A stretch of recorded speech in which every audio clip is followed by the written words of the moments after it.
एकदम दिमाग में फिट हो जाएगा ना, एकदम फिट। आपको ज़्यादा अलग से समझ याद करने की जरूरत नहीं पड़ेगी। शुरू करते हैं। हेलो स्टूडेंट, साइंस क्लास में आपका स्वागत है। आइए आज हम लोग पढ़ेंगे क्लास 10th के लिए बहुत ही बढ़िया चैप्टर श्वसन, रिस्पिरेशन। देखिए, पिछले अध्याय में आपने पढ़ा कि भोजन मुख गुहा से शुरू होता है पचना और छोटी आंत तक जाते जाते उसका पूर्ण पाचन हो जाता है। सही है? तो क्या ये ऐसे ही पच जाता है?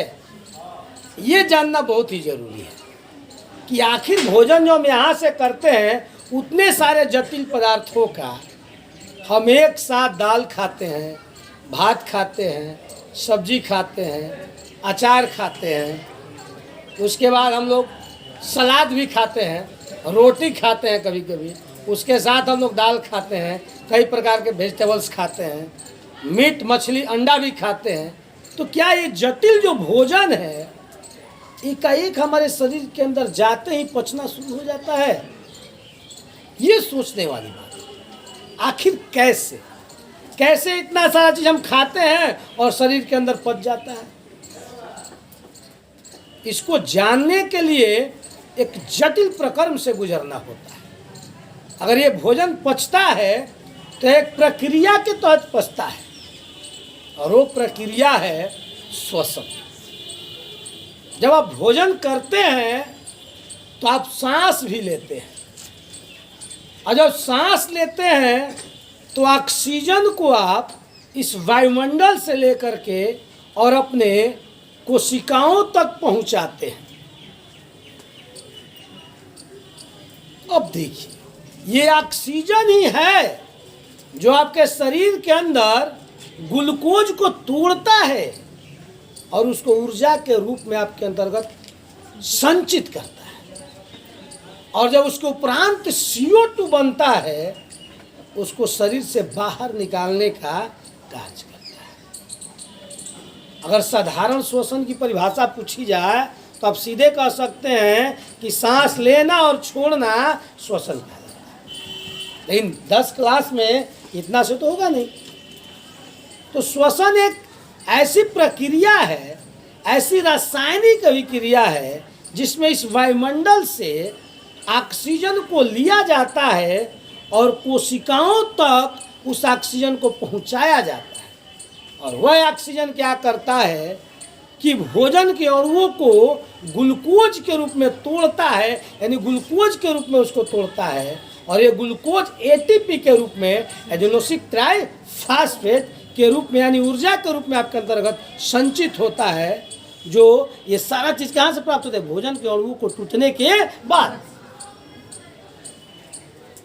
आप दाल खाते हैं, उसमें प्रोटीन है, उसको तोड़ के लेता है। आप विटामिन, मिनरल्स, खनिज लवण, राइबोसोम आपके शरीर के अंतर्गत है, वो प्रोटीन संश्लेषण का काम करता है। अनेक प्रकार से इस भोजन से सारे तत्वों को ग्रहण करता है, और इस सारे प्रक्रम को पूरा करने में कौन भाग लेता है? श्वसन। क्योंकि बिना ऑक्सीजन के आपके अंदर कुछ होने वाला नहीं है, इसलिए इसको प्राण कहते हैं। ऑक्सीजन को आदमी प्राण वायु कहता है। प्राण वायु यानी ऑक्सीजन, ये हमारे अंदर प्राण भरता है। देखिए, भरता है। अगर इस ऑक्सीजन को रोक लिया जाए, देखिए भोजन का सप्लाई 10 दिन रोक दिया जाए, कोई बात नहीं है। नवरात्र में लोग 9 दिन 10 दिन नवरात्र कर लेते हैं ना। अगर ऑक्सीजन का सप्लाई 3 से 4 मिनट तक के लिए आपको रोक दिया जाए तो फिर आप क्या है? राम नाम सही है। यानी ऑक्सीजन प्राण है, प्राण वायु है ऑक्सीजन। कोई कंफ्यूजन है? तो श्वसन क्या है? रासायनिक अभिक्रिया है। आप और बढ़िया से बता सकते हैं इसको कि श्वसन एक रासायनिक अभिक्रिया है जिसमें हम वायुमंडल से इस नासिक छिद्र के माध्यम से ग्रहण करते हैं और ले जाकर के फेफड़ा के अंतर्गत वायु कोष्ठ होता है। फेफड़ा में अनगिनत वायु कोष्ठ है। उस ऑक्सीजन को हम क्या करते हैं कि फेफड़ा के वायु कोष्ठ में देते हैं, और उस वायु कोष्ठ से, यानी फेफड़ा के वायु कोष्ठ से अनगिनत रक्त वाहिनियाँ लगी हुई। अब क्या होता है वो ऑक्सीजन कि वायु कोष्ठ के माध्यम से उस रक्त वाहिनी में चला जाता है, क्योंकि रक्त बराबर फेफड़े के अंदर आता है जाता है आता है जाता है, और वह रक्त उस रक्त वाहिनिया के माध्यम से आपके शरीर के अंग अंग तक यानी सारी कोशिकाओं में क्या होता है पहुंच जाता है। और ग्लूकोज को क्या करता है एटीपी के रूप में तोड़ता है, ऊर्जा के रूप में उसको संचित करता है, और उसके बाद जो यानी इस ऑक्सीकरण के उपरांत जो CO2 बनता है पुनः उसको शरीर से निकालता है। कैसे? तो उसी तरह पूरे अंग अंग से CO2 को लाता है और फेफड़े के वायु कोष्ठ को पहुंचाता है, और पुनः वायु कोष्ठ क्या करता है नासिक छिद्र के माध्यम से CO2 को वायुमंडल को क्या कर देता है छोड़ देता है। इसे कहते हैं श्वसन की क्रिया। इसमें कई प्रश्न बन सकते हैं, श्वसन किसे कहते हैं, श्वसन क्रिया कैसे होती है, फेफड़ा में गैसों का आदान प्रदान कैसे होता है, ये सारे क्वेश्चन इसी से हल किए जा सकते हैं। एक बार और देखिए, हमने बताया कि हम क्या करते हैं। देखिए, आप कह सकते हैं कि श्वसन के द्वारा आपके शरीर के अंतर्गत ऊर्जा का निर्माण होता है। जब ऑक्सीजन जाएगा तो भोजन के अणु टूटेंगे, और जब भोजन के अणु टूटेंगे तो ग्लूकोज जो है ना एटीपी के रूप में एडेनोसिन ट्राइफॉस्फेट के रूप में आपके शरीर के अंदर संचित होता है, और ये क्रिया बस ऑक्सीजन ही कर सकता है, और ये ऑक्सीजन श्वसन के द्वारा हमें क्या होता है प्राप्त होता है। ठीक है, तो श्वसन की परिभाषा आपको लिखवाना पड़ेगा। हमने बताया कि श्वसन एक रासायनिक अभिक्रिया है जिसमें हम वायुमंडल से ऑक्सीजन को नासिक छिद्र के माध्यम से लेते हैं और फेफड़े के वायु कोष्ठ तक पहुंचाते हैं। तो फेफड़े में अनगिनत वायु कोष्ठ हैं, स्पंजी होता है फेफड़ा ना। फेफड़ा आप मानव का तो नहीं देख सकते हैं, लेकिन आप जा करके वहाँ खस्सी उसी लोग काटता है ना जी, या फिर आप फेफड़ा देख सकते हैं, मुर्गा मुर्गी का होता है ना फेफड़ा, देखिएगा स्पंजी होता है, ऐसे दबाइएगा ना तो स्पंज जैसा है एकदम।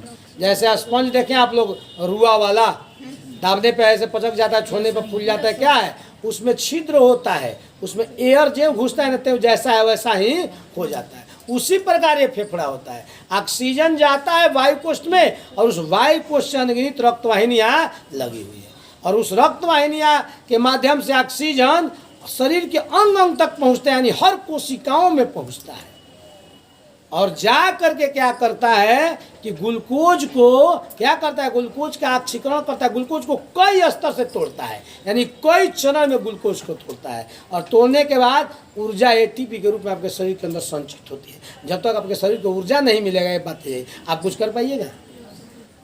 बोलिए। तो आपके शरीर को भोजन तो कर लेते हैं, लेकिन उस भोजन को ऊर्जा के रूप में परिवर्तित करने का काम कौन करता है? श्वसन। और श्वसन में कौन सा गैस? ऑक्सीजन। ठीक है, और इसके उपरांत जो CO2 प्राप्त होता है पुनः अंग अंग से आता है फेफड़े तक, और फेफड़े से वायु कोष्ठ में, वायु कोष्ठ से क्या होता है पुनः आता है और नासिक छिद्र से पूरे वायुमंडल में क्या होता है चला जाता है, और उस वायुमंडल से फिर CO2 का उपयोग कौन करता है? पेड़ पौधे। Any doubt? आगे के प्रश्न है कि श्वसन के लिए रासायनिक समीकरण दे। तो नोट किया जाए प्रश्न। चलिए आइए देखते हैं श्वसन के लिए रासायनिक समीकरण। C6H12O6 plus 6O2।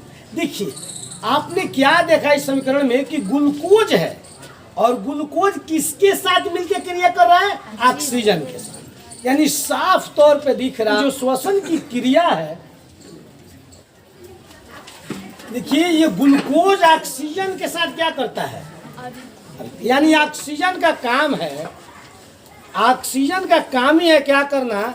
ग्लूकोज को विभिन्न चरणों में तोड़ना, और तोड़ करके ऊर्जा को एटीपी के रूप में संचित करना। एक बात यहाँ ध्यान देने योग्य है।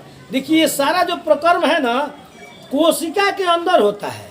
ये ग्लूकोज का टूटना ऑक्सीजन की उपस्थिति में कोशिका के अंदर होता है, इसलिए इसको कोशिकीय श्वसन भी कहते हैं। ठीक है, आप समझ सकते हैं कि आ जाएगा कि कोशिकीय श्वसन किसे कहते हैं, तब इसको कह सकते हैं अब देख लीजिए, ग्लूकोज प्लस 6CO2 एंजाइम्स, तो क्या टूट के प्राप्त हुआ? 6CO2 प्लस 6H2 और ऊर्जा। आ सकता है प्रश्न कि श्वसन क्रिया के उपरांत कौन कौन सा में पदार्थ प्राप्त होते हैं? तो आप कह सकते हैं कार्बन डाइऑक्साइड, जल और यही ना ऊर्जा एटीपी के रूप में है। और प्रश्न आ सकता है कि श्वसन क्रिया में कौन कौन सा पदार्थ भाग लेता है? ग्लूकोज और किसके उपस्थिति में? ये सारा क्रिया कहाँ होता है? कोशिका के अंदर। इसलिए इसको क्या कहते हैं? Any doubt? क्लियर है? अब देखिए, इन्हीं कोशिकीय श्वसन के आधार पर हम श्वसन को दो वर्गों में बांटते हैं, एक वायवीय श्वसन और एक अवायवीय श्वसन। तो हम कहेंगे कि यहीं तक आज के क्लास में रहने दिया जाए, बढ़िया रहेगा आपको। मिलता है नेक्स्ट क्लास में। धन्यवाद।